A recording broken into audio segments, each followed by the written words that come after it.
Next, we have different types of drawing. First, we'll talk about the general drawings. See, first is a concept drawing or a tender drawing, which is prepared at the very initial stage of the project. Assume that you are the client and you are going to approach to whom? Say main consultant or a architect. So the main consultant or the architect will prepare very initial stage drawing, that is called concept drawing or a tender drawing.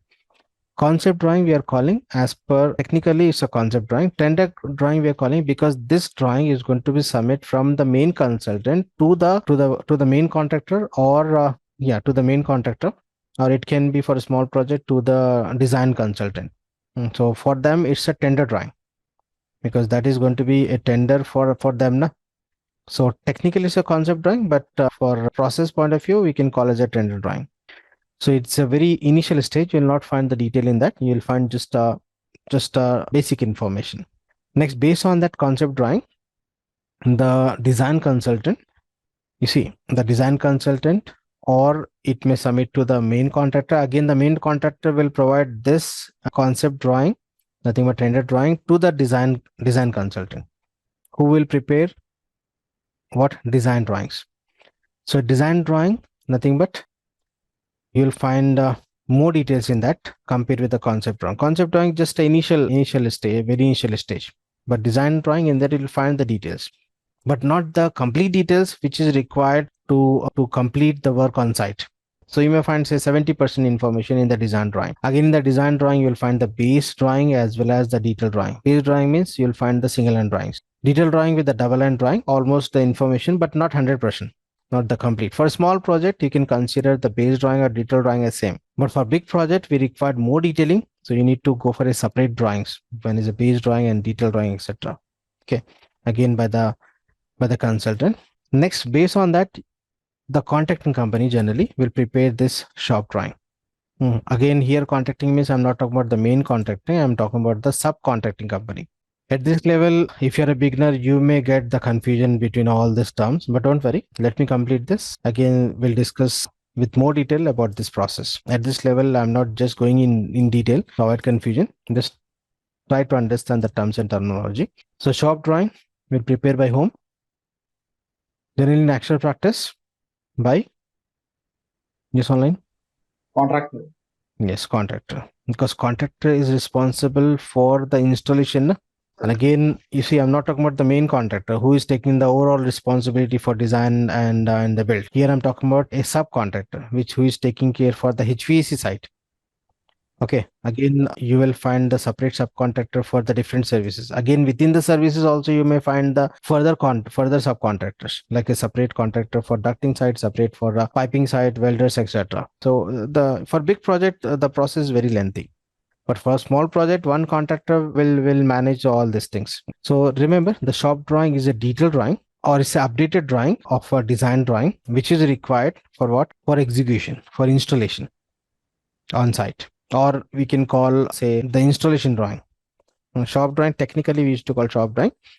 You can call the installation drawing, which is required for installation point of view, and that you'll find the details for the hangers, almost all the details which is required for installation. Again, in the design drawing, you see detail DLD, you'll find say 70 to 80%. But this is not completely. And for big project, the work is going to start on site with the detail drawing, with the design detail drawing only, because preparing shop drawing will take time. So almost say 60 to 70% is going to be the work is going to complete for big project with the design drawing. Parallelly, the shop drawing contracting company will prepare, and the final stage they are using the shop drawing. I'm talking about for big project. For small project, directly with the detailed design drawing, they can execute the job. Okay. Next, at the end, you'll find the as-built drawing. So what is as-built drawing? You see, in short, I can say the updated shop drawing is a as-built drawing based on the actual work done or actual installation or actual execution. Because in actual practice, because of the services, because of some other reasons, you may find some changes. The 100% the work is not going to happen as per the shop drawing. Definitely you'll find some changes, at least 5 to 10% changes.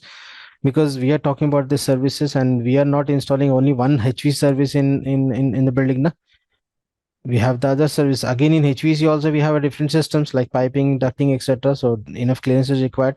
So you may find some changes because of coordination issues, because of some change in the design, change in the requirement, or sometime because of authority conditions, etc. So that's the reason the work is going to happen on site based on the shop drawing. But after completing the work, if any changes when compared with the shop drawing, that is going to update in the shop drawing. So the updated shop drawing as per the actual completion of work, that drawing is called as built drawing. As built, the name will give you the idea. As built, how you built, based on that we'll do the will update the shop drawing. And why the need of the shop drawing? Because the work is already done. Why the need of this as built drawing?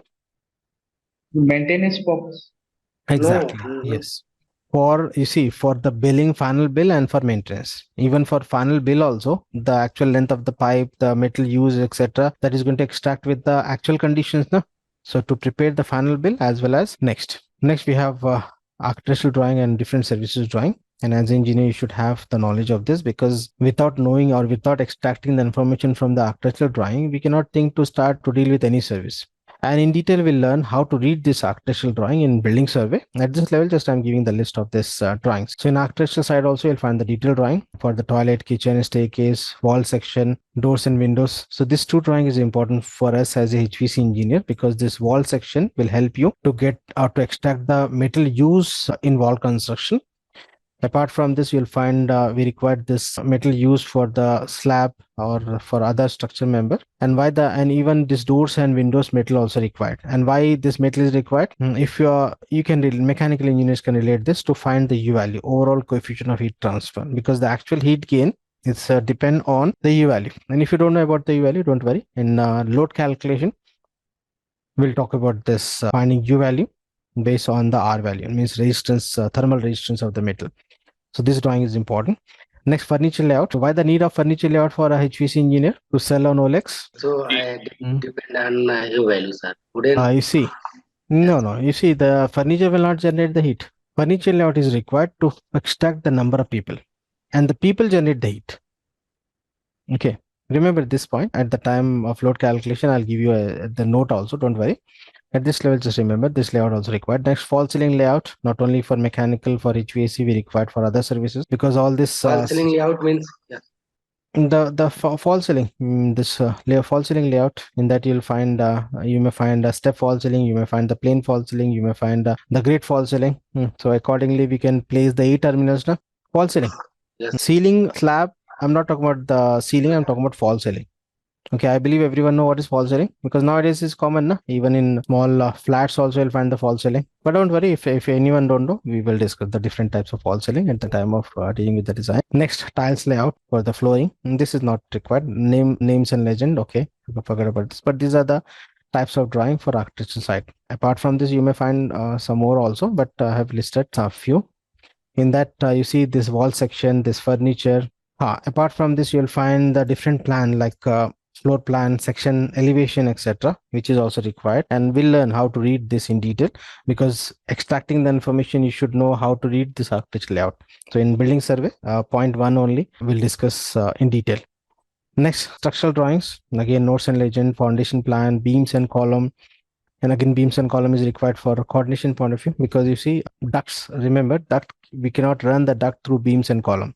Yes, sir. We can run the duct through the slab. Again, for that also, we need to coordinate at the initial stage, at the design stage with the structure engineer. Later, we cannot do the big openings in the slab also, because that will affect to the load of the building. Because structure means load now, we cannot play with that with the structure members.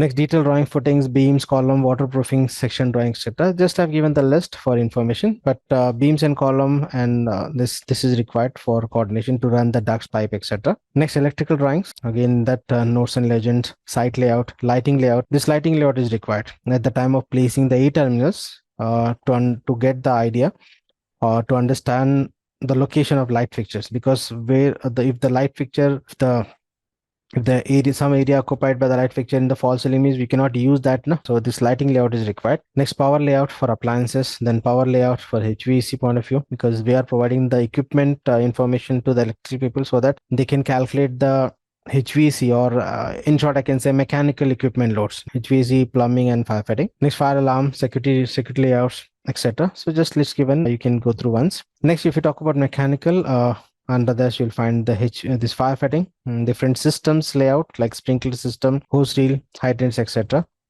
Next, HVAC. This is important because in this training program we are talking about the HVAC drawing now. Anyhow, you'll get the chance to deal with this layout in detail, even in drafting video course also. You see notes and legends. You'll find the abbreviation, notes, legends, etc. in this drawing. Next, side development plan, so that if it is a district cooling, the pipe is going to enter from outside to inside. So for that, side development plan is required. And what is side development plan? I'll show you at the time of reading architectural layout. Next, equipment layout, separate layout for the equipment. In that, you'll find the equipment like AHU, FCU, or exhaust equipments, etc. Hot chillers. You'll find the separate layout, and you'll find the separate layout for equipment schedule also. In that, you'll find the technical what I can say, this high class or high technical information in that about the equipment selection. So you'll find equipment schedule layout also. In that you'll find the text. It's not a drawing, but that again you'll find it in the layout form or in the drawing form, but it's not actually a drawing. You'll find this text information. Next, 8 terminal layout. At the time again means A for 8 terminals. Then ducting layout. Then we require the piping layout, insulation separate, because you'll find a separate subcontractor for insulation. Next, refrigerant piping layout in case of DX systems, and in case of this especially for this VRF system also. Next, chill water piping. This is also important for chillers. Find the separate drawings for the chill water. In that you'll find the complete piping for the chill water. Again, the installation detail drawings, detail drawing for installing the AHU, installing the FAHU, installing the chiller, and other equipments, and the duct installation, pipe installation detail drawing, which is required on site at the time of execution. We'll learn how to read all this. Schematic drawing, in that you'll find the connection between this AHU chiller or this ducting, etc. Okay, so we'll discuss all this. This is just a list to get the idea. Similarly, you'll find the plumbing drawings. You can find the list. Plumbing is divided into water side and drainage side. So you'll find the hot water, cold water, isometric layout. This is important because in plumbing, isometric, even in HVAC and firefighting also, as per the requirement, sometimes we require isometric drawing, but especially for plumbing, isometric drawings are required. Next, drainage system layout, etc. Okay, so this is the list, and just go through once. As an engineer, you should have the idea of, apart from idea about the other services apart from this HVAC, if you're dealing with the HVAC service.